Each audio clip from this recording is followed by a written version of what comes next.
Hey everyone, and welcome. Today we are digging into a DeFi product that a ton of people are talking about right now. It's a vault that takes your USDC, a stablecoin, and puts it to work to generate a steady, optimized yield. If you're looking for what might just be the next big step in passive DeFi income, you are definitely in the right place. Okay, so let's get right to the heart of it with this central mystery. What you're looking at is the token for the Steakhouse USDC vault. It represents the USDC you deposit, but as you can see, its price is over $1. Now, how is that even possible? Well, this isn't some crazy depeg. This is actually how it's supposed to work. The value of this vault token literally grows as the USDC inside it earns yield. And that's exactly what we're going to unpack today. So, what's the deal here? What is this vault actually promising to do? Let's break down exactly what it is and what its goal is for anyone who puts their USDC inside. On a basic level, the Steakhouse USDC vault is a big pool of capital. You put your USDC in, and you get these vault tokens back. The vault then takes all that USDC and strategically lends it out across different markets to earn interest. But here's the key, and this is super important. This isn't some passive, set-it-and-forget-it kind of thing. The real secret sauce here is that it's an actively managed, curated strategy. And that brings up a really good question. Who's actually steering the ship here? Who's making these decisions? Well, the manager of the vault is called a curator, and in this case, it's a group called Steakhouse Financial. And they've got this really specific approach they call the dual-engine strategy. The easiest way to think about a curator is like a professional portfolio manager, like for a mutual fund, but for DeFi lending.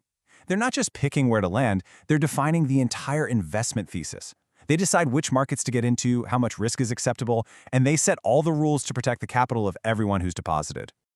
Okay, and this is where it gets really cool. This dual-engine strategy is all about generating yield from two completely different worlds. Engine 1 is pure crypto-native yield. Think lending against things like staked Ether, which can offer some really juicy returns. But then, Engine 2 is all about real-world assets. Things like tokenized US Treasury bills, which brings in a layer of stability. It's like getting the best of both worlds. You get the upside from crypto, but you hedge it with the reliability of TradFi. It's designed to optimize returns no matter what the market is doing. So we've got the strategy, but what about the tech underneath it all? You can't really understand this vault without understanding the protocol it's built on, which is called Morpho. Morpho is the engine that makes all of this possible, and it works in a fundamentally different way than the older DeFi lending platforms you might be used to. And this slide, man, it just perfectly shows you what a huge leap forward this is. In traditional DeFi, all the assets are just thrown into one giant pool. The problem is, if one of those assets goes bad, it's like a bad apple. It can spoil the whole bunch and put everyone's funds at risk. Morpho changes the game with what it calls isolated markets.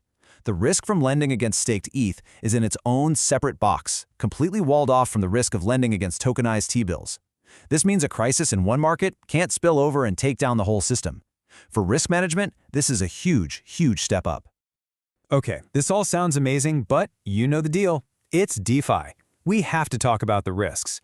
Any serious look at an opportunity like this has to start with what could go wrong, and, maybe more importantly, what safeguards are actually in place to stop that from happening. And yeah, the risks are real, but the protocol was designed from the ground up to deal with them. Take bad debt. If a borrower's collateral suddenly crashes, that loss is contained only to that specific market. It doesn't sink the whole ship. What about illiquidity, where you can't get your money out? Well, the system has an interest rate model that automatically jacks up the rates to encourage people to repay their loans and deposit more, always trying to keep about 10% of the funds ready for withdrawal. And for Oracle risk, the curators make sure to only use markets with battle-tested price feeds from super reliable providers like Chainlink. All right, so we get the tech, we get the risks, but what's the word on the street? Has this system been properly vetted? Let's take a look at the third-party audits and some of the big institutional players who have already put their own money where their mouth is. Just look at these numbers. They're pretty staggering. The Morpho protocol itself has been through more than 26 security audits by some of the most respected firms in the entire crypto space, like OpenZeppelin and Gauntlet. On top of that, they have a massive $5 million bug bounty, which is a huge incentive for good guy hackers to find any little vulnerability and report it before it can ever be exploited. Now, audits are one thing, but money talks, right? And this number, 5,160 Ether, at the time of this recording, that's millions and millions of dollars. And it represents a massive vote of confidence from a very sophisticated player whose entire business is built on understanding and pricing risk. And that investment? It came from Nexus Mutual, the biggest decentralized insurance protocol in DeFi. Their entire business is figuring out risk. And after they did their own deep dive, their community decided that putting millions of their own treasury into a Morpho vault was a low-risk move. I mean, when the insurance guys call something low risk and back it up with their own cash, you tend to listen. That's a powerful signal. Okay, we've gone through a lot. The what, the how, the why. So let's pull it all together. What's the final takeaway here for anyone thinking about this vault as a part of their DeFi strategy? Think of this slide as your cheat sheet, the 30,000-foot view. You're depositing USDC, specifically on the base network. The yield comes from that slick, dual-engine strategy, blending crypto returns with real-world assets.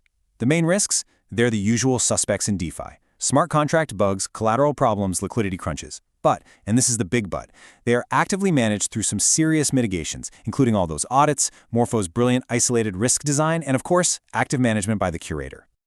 So where does that leave us? Well, with a pretty big question.